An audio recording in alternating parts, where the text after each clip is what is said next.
और इधर मोदी के सामने अगर खरगे पीएम कैंडिडेट बन गए तो क्या हो सकता है।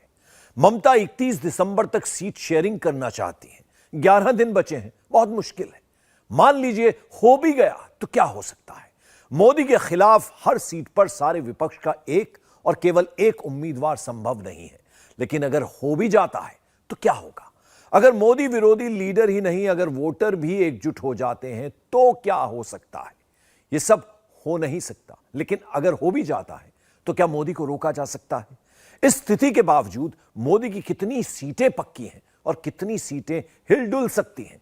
2024 के इस सबसे बड़े सवाल का हम आपको पूरी रिसर्च के साथ जवाब दिखाते हैं। रिपोर्ट देखिए।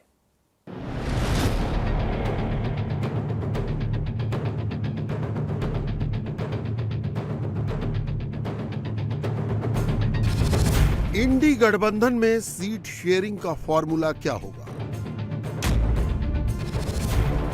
क्या 3 राज्यों में विधानसभा चुनाव में हार के बाद कांग्रेस दबाव में है? क्या इंडी गठबंधन के लिए कांग्रेस सबसे बड़ा त्याग करने जा रही है?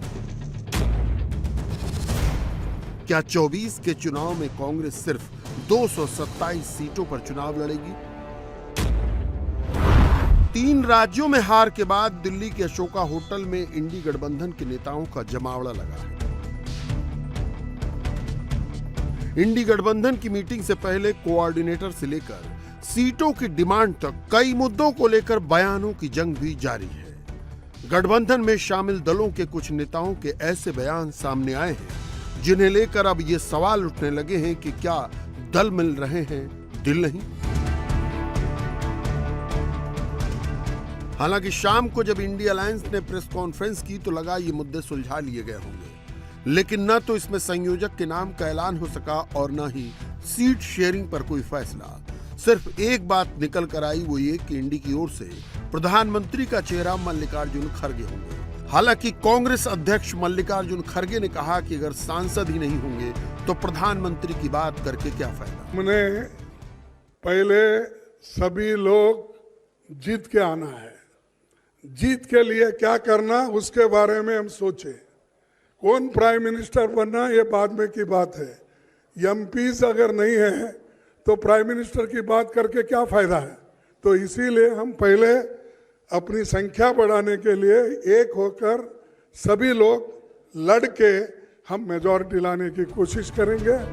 दरअसल विपक्षी एकता को लेकर बिहार के सीएम नीतीश कुमार इस साल अप्रैल से ही जुटे हैं। 12 अप्रैल 2023 को नीतीश ने कांग्रेस के मल्लिकार्जुन खड़गे और राहुल गांधी से मुलाकात की। राहुल ने भारत के लिए साथ लड़ने की बात कही। इसी दिन नीतीश आप प्रमुख अरविंद केजरीवाल से भी मिले। 24 अप्रैल 2023 को नीतीश पश्चिम बंगाल के सीएम ममता बनर्जी और सपा प्रमुख अखिलेश यादव से मुलाकात की। ममता ने कहा कि मैं बीजेपी को 0 पर देखना चाहती हूँ। 7 मई 2023 को नीतीश कुमार ने उद्धव ठाकरे से मुलाकात की। 11 मई को नीतीश मुंबई पहुंचे और उद्धव और शरद पवार से मुलाकात की। 23 जून 2023 को 17 विपक्षी दलों की पटना में पहली बैठक हुई। 17 और 18 जुलाई को बेंगलुरु में दूसरी बैठक हुई। इसमें गठबंधन का नाम इंडी रखा गया। इसके बाद तीसरी बैठक 31 अगस्त और 1 सितंबर को मुंबई में हुई। सबसे पहले बात लोकसभा में विपक्ष के नेता अधीर रंजन चौधरी की। अधीर ने कहा है कि पश्चिम बंगाल में हम अपनी लड़ाई लड़ रहे हैं। पश्चिम बंगाल, दिल्ली, हर जगह। शिवसेना ने अपने अखबार सामना में विधानसभा चुनाव में अन्य दलों को सीट न देने के लिए कांग्रेस की आलोचना की है। इन बयानों से कड़वाहट का अंदाजा साफ लगाया जा सकता है। वहीं शिवसेना यूटीबी के प्रमुख और महाराष्ट्र के पूर्व मुख्यमंत्री उद्धव ठाकरे ने गठबंधन के कोऑर्डिनेटर का राग अलाप दिया है। आज की बैठक में सलाह मशवरा होगी, विचार विमर्श होगा और जैसे मैंने कहा कि अब दिसंबर तो आधा चला गया, आने वाले साल में चुनाव तो होने जा रहे हैं अप्रैल और मई में। तो अब समय आया है कि सारे लोगों ने मिलकर जो बातें आज तक शायद बाकी रही हैं, जैसे कि मैंने कहा कि कोऑर्डिनेटर होता है, एक समन्वयक होता है, निमंत्रक कहते हैं। जरूरी नहीं कि वही चेहरा कल जाके नेतृत्व करेगा। जैसे जॉर्ज साहब थे, शरद यादव जी थे।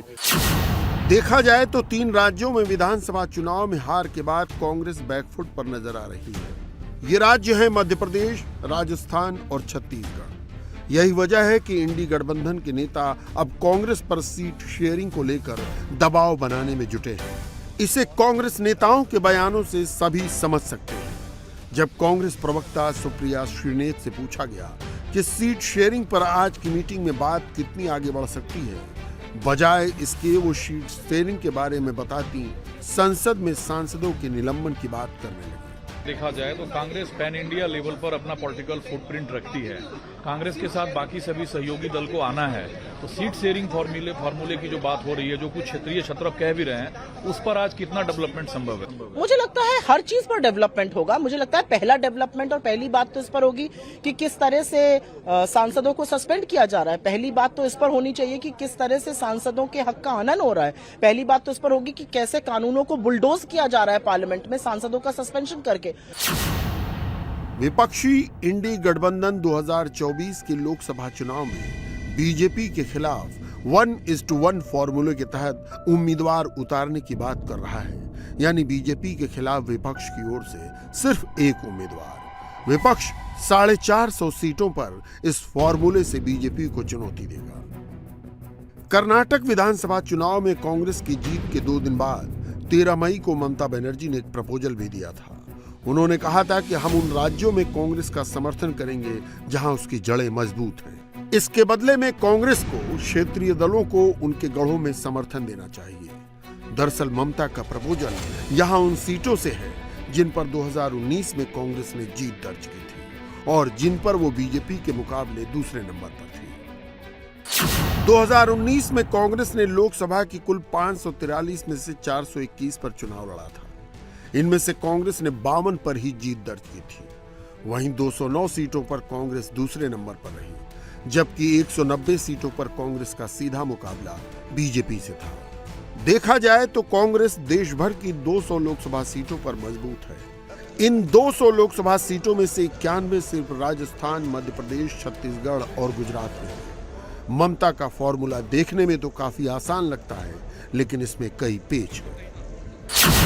दरअसल ये फार्मूला लागू हुआ तो कांग्रेस को 227 से ज्यादा सीटें नहीं मिलेंगी। दरअसल ये वो सीटें हैं जिन पर 2019 में कांग्रेस ने या तो जीत दर्ज की थी या वो बीजेपी के मुकाबले दूसरे नंबर पर रही। इसके अलावा 34 ऐसी सीटें हैं जहां पर क्षेत्रीय दलों के मुकाबले कांग्रेस दूसरे नंबर पर रही। दरअसल इसी फॉर्मूले से कांग्रेस पश्चिम बंगाल, यूपी और बिहार जैसे राज्यों में किनारे हो जाएगी।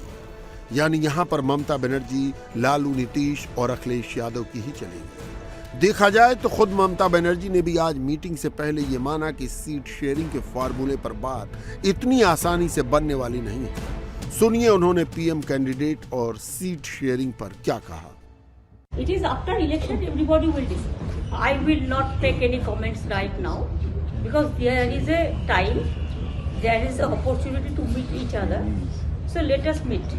1-2 political parties may not agree, but majority of the political parties, if they are agreed for seat sharing 1-1, then automatically everybody will come together. It is not that easy. In principle, if you take a policy decision, then everything will run smoothly. It is my idea.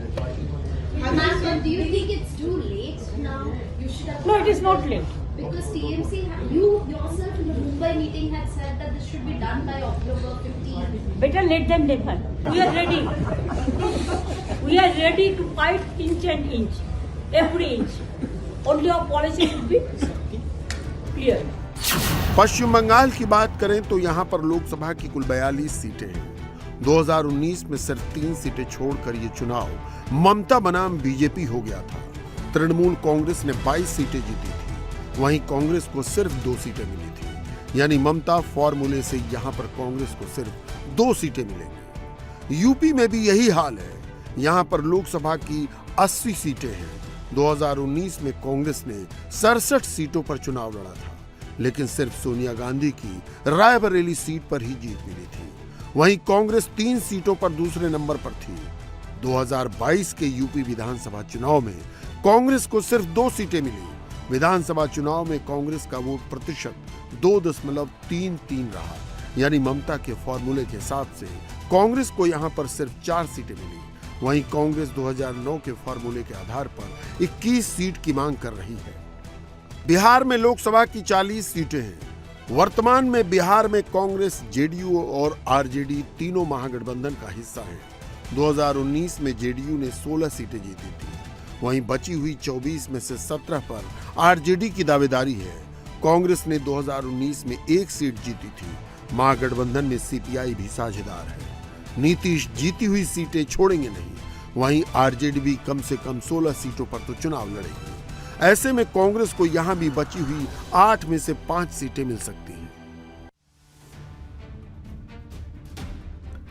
देखा जाए तो seat sharing का पेच सिर्फ इन 3 राज्यों में ही नहीं फंसा है, बल्कि 3 और ऐसे राज्य हैं जहां पर इंडिया अलायंस के लिए सीट शेयरिंग का फॉर्मूला बनाना टेढ़ी खीर साबित होने वाला है।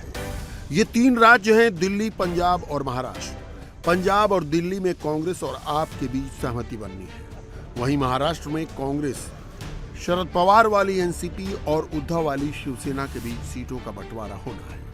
इंडिया अलायंस की बैठक के बाद प्रेस कॉन्फ्रेंस में मल्लिकार्जुन खड़गे ने कहा कि दिल्ली और पंजाब का मसला कैसे सुलझाया जाए, इस पर बाद में विचार किया जाएगा।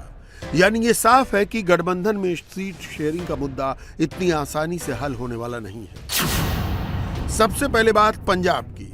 यहां पर लोकसभा की 13 सीटें हैं। 2019 के चुनाव में कांग्रेस को 8 और आपको 1 सीट मिली थी, लेकिन 2022 के विधानसभा चुनाव में आपने एक तरफा जीत हासिल करते हुए 117 में से 92 सीट जीती। वहीं कांग्रेस 18 सीटों पर सिमट गई।